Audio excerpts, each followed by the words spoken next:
മനോഹരമായ ഈ ദിവസം നിങ്ങളുടെ അടുത്തേക്ക് പ്രേക്ഷകരുടെ അടുത്തേക്ക് കടന്നു വരുവാനും അല്പം സമ്പാദിക്കുവാനും അല്പം സംസാരിക്കുവാനും സർവശക്തനായ ദൈവം തന്ന അവസരത്തിനായിട്ട് നന്ദി രേഖപ്പെടുത്തുന്നു.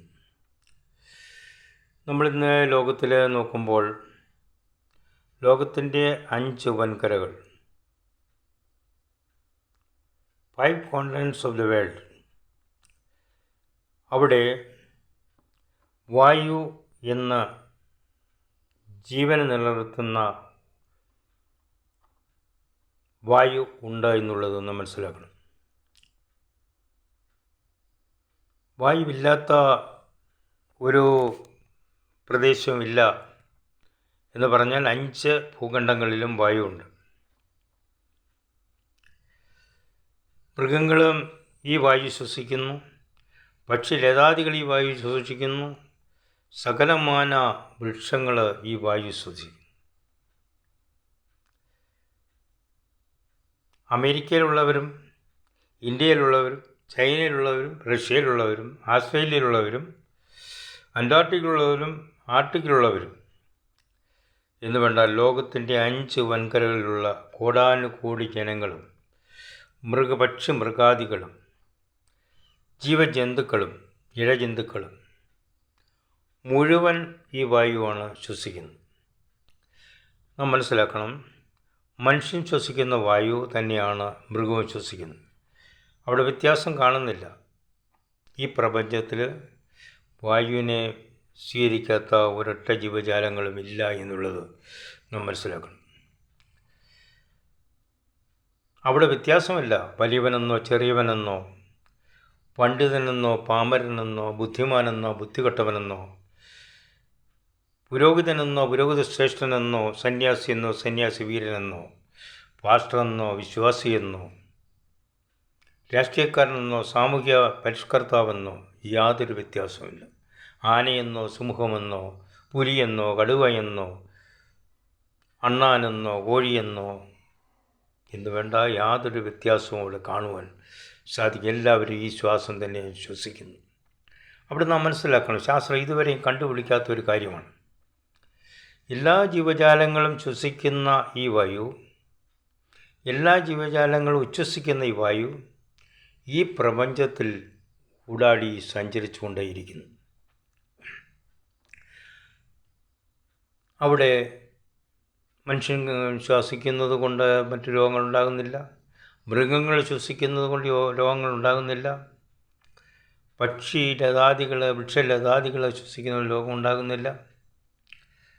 കാരണം ഈശ്വര സൃഷ്ടി, ദൈവത്തിൻ്റെ സൃഷ്ടിയിൽ ഈ ജീവജാലങ്ങൾക്ക് മുഴുവൻ ശ്വാസം കൊടുക്കുന്നത് അല്ലെങ്കിൽ ജീവൻ കൊടുക്കുന്നത് ഓക്സിജനാണ്, അല്ലെങ്കിൽ കാർബൺ ഡൈ ഓക്സൈഡാണ്, അല്ലെങ്കിൽ ജീവൻ നൽകുന്ന ശ്വാസം നൽകുന്ന ഈ പ്രപഞ്ചമാണ് എന്നുള്ളത് നാം മനസ്സിലാക്കണം. സർവസൃഷ്ടാവിൻ്റെ സൃഷ്ടികർത്താവിൻ്റെ ഏറ്റവും വലിയ ഒരു വിശിഷ്ടതയാണ് ഇവിടെ നാം കാണുന്നത്.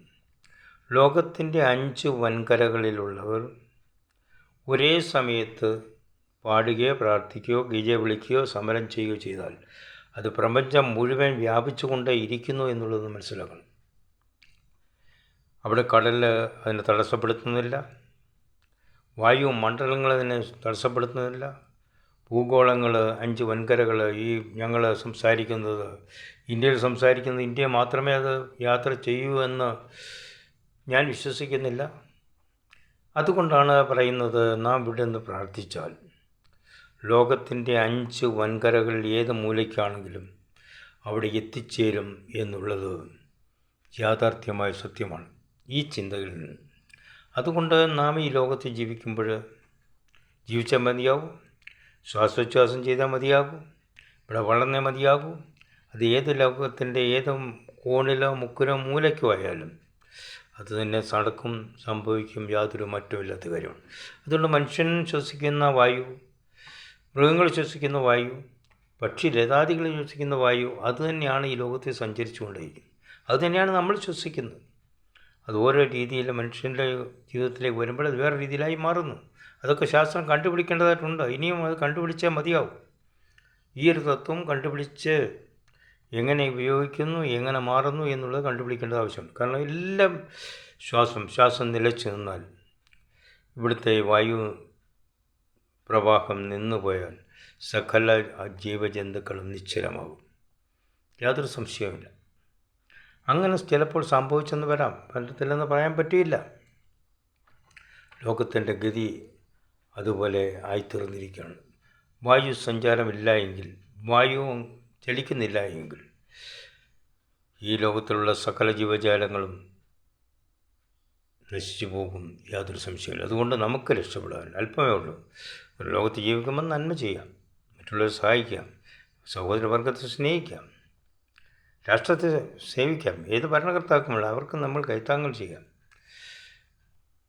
എല്ലാം ദൈവഹിതമാണ് എന്ന് മനസ്സിലാക്കി നാം പ്രവർത്തിച്ചാൽ ലോകത്തിൻ്റെ 5 വൻകരകൾ, ഞാനിപ്പോൾ പത്തനംതിട്ട ജില്ലയിൽ കോന്നി താലൂക്കിൽ പ്രമാണം പഞ്ചായത്തിലുള്ള അക്കൂർ എന്ന് പറയുന്ന സ്ഥലത്തു നിന്നാണ് ഇത് പറയുന്നതെങ്കിൽ ലോകത്തിൻ്റെ 5 വൻകരകളിലും വായുവിലൂടെ ഇത് വ്യാപിച്ചു കൊണ്ടേയിരിക്കുന്നു. അതുപോലെ നാം ഓരോരുത്തരും സംസാരിക്കുന്ന കാര്യങ്ങൾ ലോകത്തിൻ്റെ 5 വൻകരകളിൽ അത് വ്യാപിക്കും എന്നുള്ളത് നമ്മൾ ഇപ്പോൾ റേഡിയോ, ടെലിവിഷന്, ലോകത്തിൽ ടെലിവിഷൻ മുഖാന്തരമായിട്ട് ഇതിന് 5 വൻകരകളിൽ എവിടെയും ഒരു കാര്യം നടന്നാൽ ആ സെക്കൻഡിൽ അറിയുന്നു. അത് മനുഷ്യൻ്റെ കണ്ടുപിടുത്തമാണ്. പക്ഷേ ദൈവത്തിൻ്റെ കണ്ടുപിടുത്തം, ഈശ്വരൻ്റെ കണ്ടുപിടുത്തം, സൃഷ്ടാവിൻ്റെ കണ്ടുപിടുത്തം അങ്ങനെയല്ല. അത് വ്യാപരിച്ചു കൊണ്ടേയിരിക്കുന്നു, എപ്പോഴും നിൽക്കും. അതൊരിക്കലും ഒരു കാലത്തേക്കുള്ളതല്ല. ലോകാരംഭം മുതൽ ഇന്ന് വരെയും അത് നടന്നുകൊണ്ടേയിരിക്കുന്നു. നമുക്ക് വിശുദ്ധ ജീവിതം നയിക്കാം, എല്ലാവർക്കും ഒന്നിച്ച് പ്രവർത്തിക്കാം. Thank you very much. എൻ്റെ പേര് ബേബി മല്ലശ്ശേരി, ഞാൻ ഒരു സാമൂഹ്യ പ്രവർത്തകൻ. Thank you very much. എൻ്റെ phone number 0916238290270. Thank you very much.